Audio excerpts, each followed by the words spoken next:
Video ফুটেজগুলো হচ্ছে কি সকালকার, সকালে কি পরিমাণে লোকজন থাকে, মানে মারামারি হয়ে যায় এরকম একটা অবস্থা এই মাঠা খাওয়ার জন্য। আর এই মাঠাটা ভাই মানে কি বলবো, জাস্ট জোস, এক কথা একদম পুরো 10 অফ 10 পাই ওই মাঠাটা। ওই রাস্তাটা আর এই জায়গাটা ভাই এত পরিমাণে সুন্দর, জাস্ট দেখো এখান থেকে গাড়ি চালাইতেছি মানে এত পরিমাণে ভালো লাগতেছে।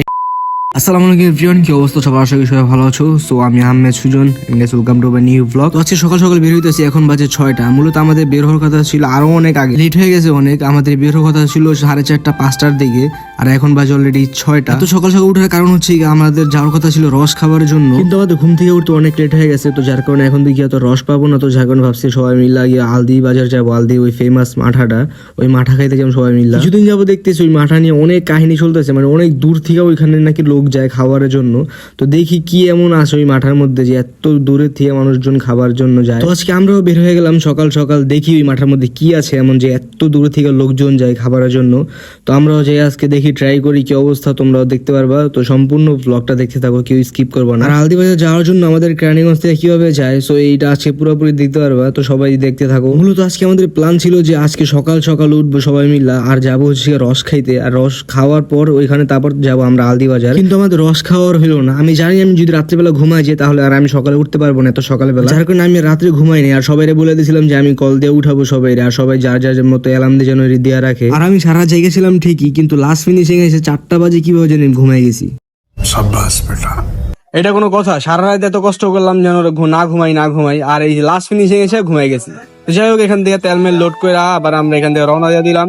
আর আজকের ওয়েদারটা তো ভাই একদম পুরো জোস একটা ওয়েদার, মানে সকালবেলা হালকা কুয়াশা, হালকা হালকা রোদ গায়ের মধ্যে লাগতেছে, আর গাড়ি চালাতেছে ভাই, মানে জাস্ট না বলার মতো এত ভালো লাগতেছে। জাস্ট দেখো তো এই সুন্দর ওয়েদার দেখতে দেখতে আমরা চলে যাই। চলো লেটস গো।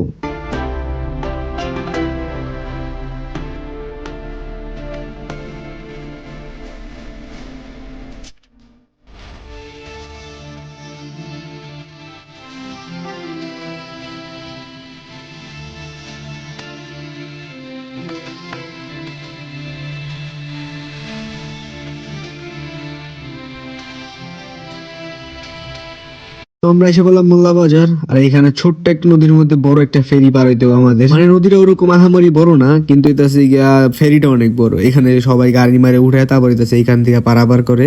তো আমরা এখান থেকে গাড়ি উঠাইলাম। আর এখানে এই ফেরিটা পার হইতে নাকি 20 টাকা দেওয়া লাগে, এটা কোনো কথা ভাই? মানে এইখান থেকে একটু পার হইব, এখানে এই জন্য 20 টাকা দেওয়া লাগবে। এই জিনিসটা একদমই ভালো লাগে না ইগা, মানে এখানে প্রত্যেকটা গাড়ি প্রতি 20 টাকা দেওয়া লাগে। কতগুলা গাড়ি যায় এখান থেকে, কত মানুষজন যায়, এমন করে যদি 20 টাকা দেয় কত টাকা, আর মানুষের কাছ থেকে তো টাকা নেয়, ওটা তো এক্সট্রা পরে। একবার চিন্তা করছো এইভাবে কত টাকা কামায় প্রতিদিন?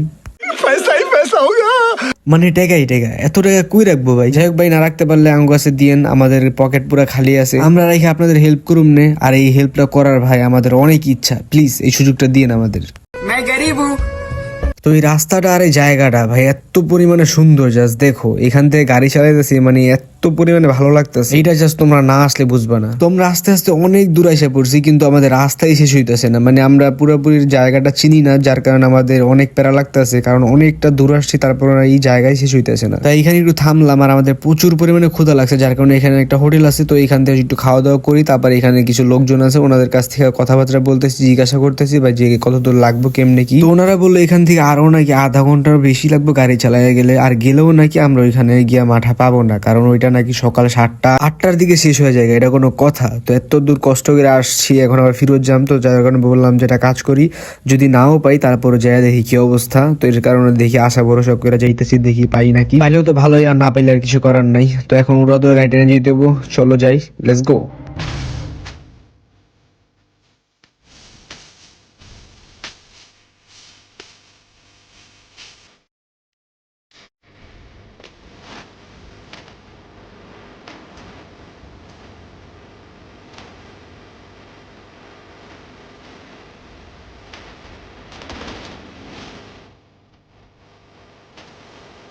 তো ফাইনালি চলে আসলাম আমরা আলদি বাজার। আর আইসা তো ভাই একটা গুড নিউজ, সেটা হচ্ছে গিয়ে এখানে এখনো নাকি মাঠা আছে। ফাইনালি গেছে, এত কষ্ট করার পরে আমরা সাকসেস। ওনারা যখন গিয়ে বলছে যে গিয়া পাইবেন না, তখন তো ভাই পুরো মনটাই ভেঙে গেছিল। ভাবছিলাম যে ঘুরে আইসে পড়ুম, কিন্তু ভাবলাম যে না, যেহেতু এত কষ্ট করে আসছি তো যাইয়া দেখি কি অবস্থা। পাইলে তো পাইলাম ভালোই, তো ফাইনালি এসে পাইয়ে গেলাম গা। আর এখানকার 1 লিটার মাঠা হচ্ছে গিয়ে 150 টাকা বোতল। আর এটা খাওয়ার জন্য ভাই এত দূরে থেকে লোকজন আসে, মানে জাস্ট না দেখলে বুঝতে পারবো না যে কত পরিমাণে লোকজন। এই যে দেখো, এই যে ভিডিও ফুটেজ গুলো হচ্ছে গিয়ে সকালে কি পরিমাণে লোকজন থাকে, মানে মারামারি হয়ে যায় এরকম একটা অবস্থা এই মাঠা খাওয়ার জন্য। তো আমরা যেহেতু লাস্ট ফিনিশিং আসছি, তো এখন লোকজন একটু কমই আছে। সকালে এত পরিমাণে লোকজন থাকে যে এখানে দাঁড়ানোর মতো কোনো সিচুয়েশন থাকে না, দেখলেই তো কি অবস্থা। আর যদি এটা পুরোপুরি দেখতে চাও তাহলে সকালে এখানে অবশ্যই আসতে হবে, আসলেই বুঝতে পারবা। যারা যারা আসছো তারা তো জানোই যে এখানকার অবস্থা কি। প্রতিদিন সকালবেলা হাজার হাজার লোক আসে এখানে শুধুমাত্র এই মাঠা খাওয়ার জন্য। তো ফাইনালি অনেকক্ষণ দাঁড়িয়ে থাকার পরে আমরা আমাদের এই মাঠাটা পেয়ে গেলাম গা। আর এখানে গাড়ি ঘোড়া প্রচুর পরিমাণে লোকজনও অনেক, তো যার কারণে এখানে দাঁড়া এখন খাইতে পারবো না। তাই আমাদের এখন যেহেতু রিল্যাক্স একটা নিরিবিলি একটা প্লেসে, যেখানে দাঁড়ায় আমরা রিল্যাক্সে খাইতে পারবো। তো এখান থেকে এখন বের হয়ে গেলাম গা। আর আসার সময় আমরা রাস্তা তো চিনি না ঠিক মতো, তো যার কারণে একজন জিজ্ঞাসা করতেছিলাম, তো তারা বলতেছিল ভাই এইভাবে যাইবেন। আর সবাই একটা কথা বলতেছিল, ভাই কি পাইছে এই মাঠার মধ্যে, এত পরিমাণে লোকজন আসে। আমাদেরকে বলতেছে তারা যে আপনারা তো ওই লোকগুলোর যে পুরো বড় লোক বানায় দিবেন, মানে কয়েকদিনের মধ্যে কোটিপতি হয়ে যাবো গা। কারণ যেই পরিমাণে ক্রাউড দেখতেছে এইখানে, কয়েকদিন পরে পুরো কোটিপতি হয়ে যাবো গা। আসলে কথাটা বাস্তব, কারণ যেই পরিমাণে ক্রাউড, যেই পরিমাণে লোকজন এখানে আসে এত দূর থেকে, এমনও যদি আর কয়েকটা বছর যায় তাহলে শিওর টিপ ভাই হারা বড় লোক হয়ে যাবো গা। তো যাই হোক, এখন আমাদের রিল্যাক্স একটা প্লেস খুঁজতে হবে যেখানে দ্বারা আমরা রিল্যাক্স খাইতে পারবো। আর খাওয়ার পরে দেখতে পারবো যে আসলে এই মাঠার মধ্যে কি আছে, আর তোমাদের রিভিউটা দিতেছি। সো একটু ওয়েট করো।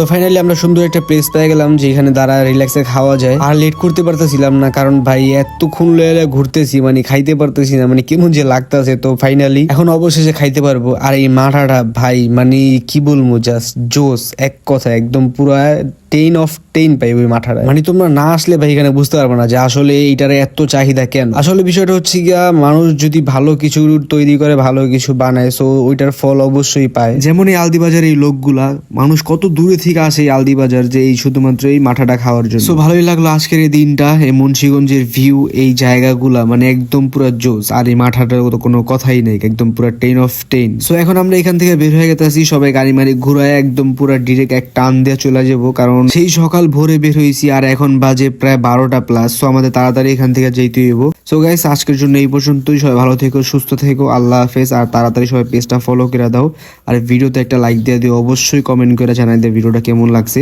আর যারা যারা ইউটিউব থেকে দেখতেছো তারা অবশ্যই চ্যানেল সাবস্ক্রাইব করে দিবা। আর কেউ যদি মুন্সিগঞ্জ আলদিবাজার থেকে আমার ভিডিওটা দেখে থাকে, অবশ্যই কমেন্ট করে জানা দিও, আর ভিডিওটা অবশ্যই শেয়ার করে দিও।